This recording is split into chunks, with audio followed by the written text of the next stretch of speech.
Hello à tous! Eh bien aujourd'hui je vous présente le porte-épingle ou le porte-aiguille comme vous voulez. J'en avais déjà fait un pour ma fille et puis j'avais aimé le résultat.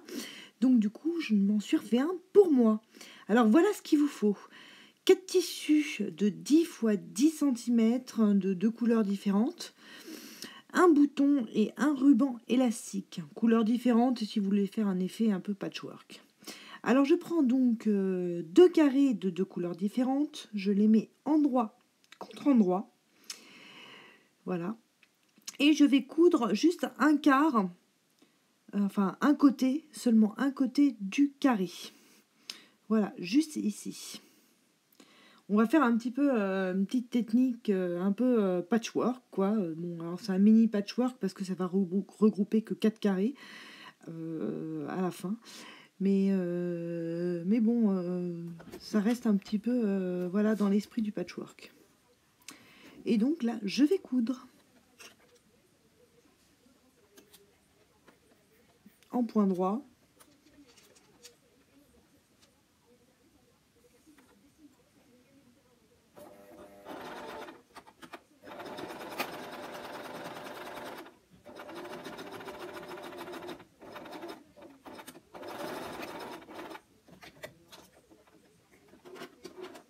Voilà, je fais mon petit point d'arrêt comme d'habitude, évidemment. Et j'enlève mes petites aiguilles. Alors, je vais couper donc le surplus de tissu. Donc, ça va, la couture, elle est nickel.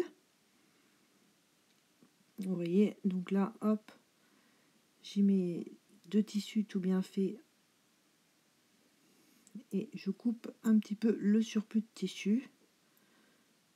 Alors quand on fait un gros patchwork, hein, on ne coupe pas les surplus parce que c'est vrai que au niveau des coutures, bah, ça nous aide après pour caler un petit peu les angles. Mais là, comme c'est vraiment un mini, hein, je fais juste 4 bouts de tissu, donc j'enlève le surplus.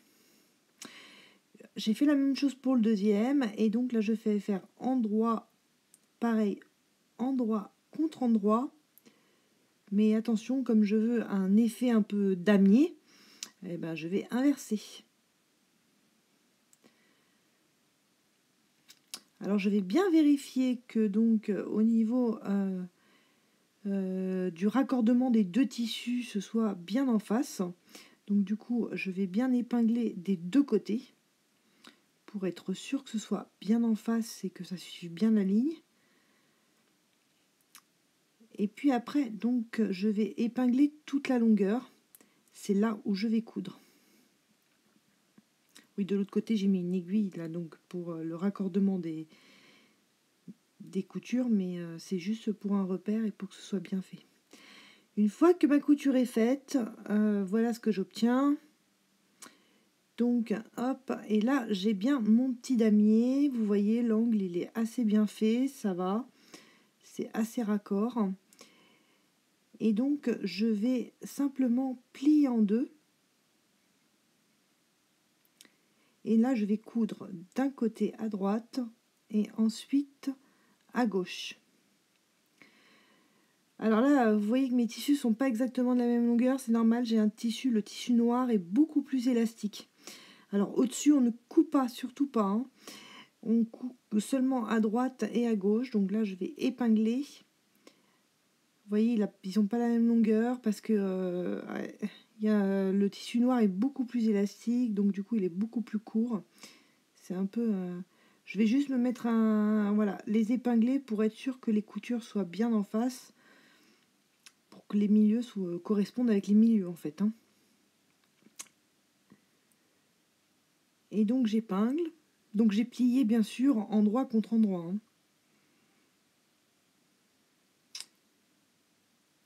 Et donc je vais coudre. Je me suis piquée. À droite.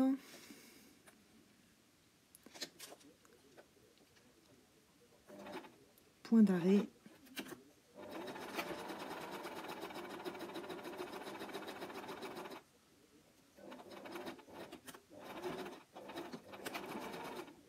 Et un autre point d'arrêt. Hop.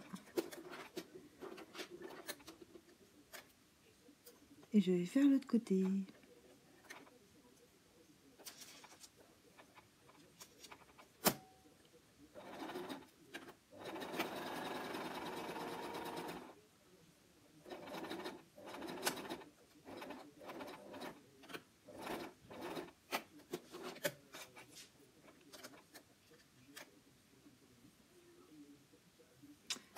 Voilà, je retourne mes petites épingles, je vais couper le surplus. Vous voyez, c'est un mini patchwork, hein. Je n'en ai fait que 4.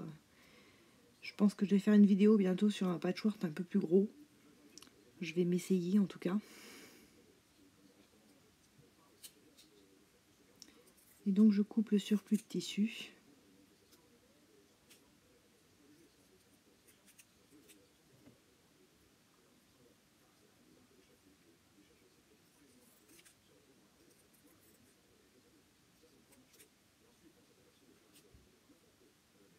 Je fais bien les angles aussi.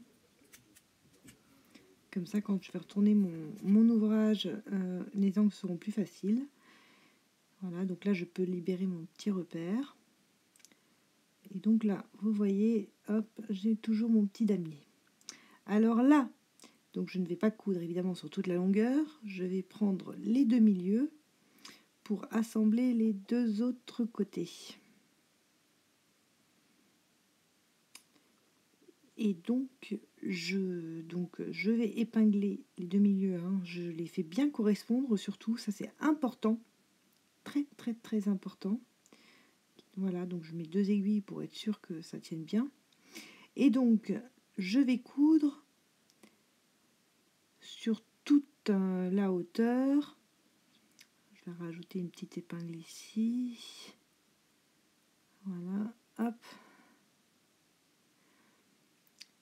Et donc je vais coudre tout ça et jusqu'à l'épingle. Ici, à droite, je vais laisser un trou pour pouvoir retourner mon ouvrage. Parce que là, on est bien d'accord, il est à l'envers, hein.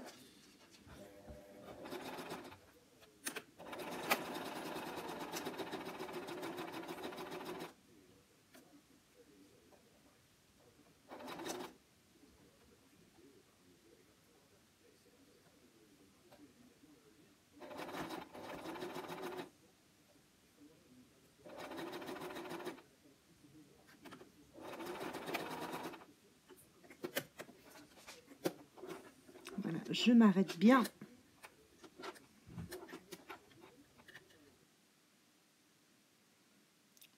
J'enlève mes petites épingles. Je coupe le surplus, les angles. Ah, je coupe pas trop parce que c'est là au niveau de ma couture invisible, donc plus j'ai de tissu et plus ce sera facile. Et je retourne mon ouvrage. Je dégage bien les angles.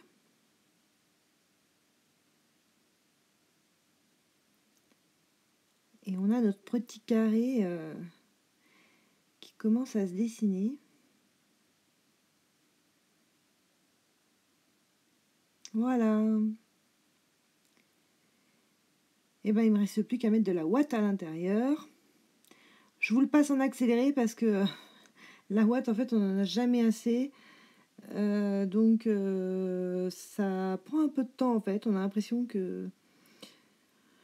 bon bah, voilà, surtout sur un petit volume comme ça, on peut en 2 minutes c'est fait, et puis en fait on s'aperçoit qu'on peut encore en rajouter, et vaut mieux blinder pour que votre objet en fait, parce que là c'est un coussin c'est un porte-épingle, mais bon voilà, si vous faites un coussin ou si vous faites autre chose, il faut blinder pour avoir la forme et que ça se tasse pas après.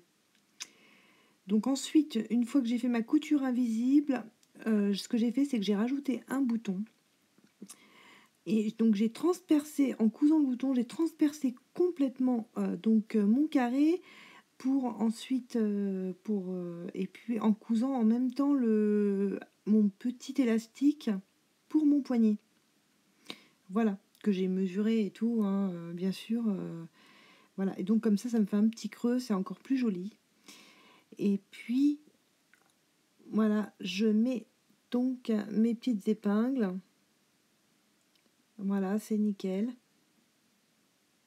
Le petit creux avec le bouton, c'est vraiment pas, c'est pas du tout indispensable, hein. Ça, vous auriez pu laisser votre carré comme il était.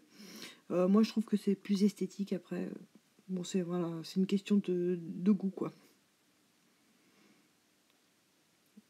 il y a, je l'ai fait suffisamment gros pour avoir de la place en fait sur les 4 côtés du carré.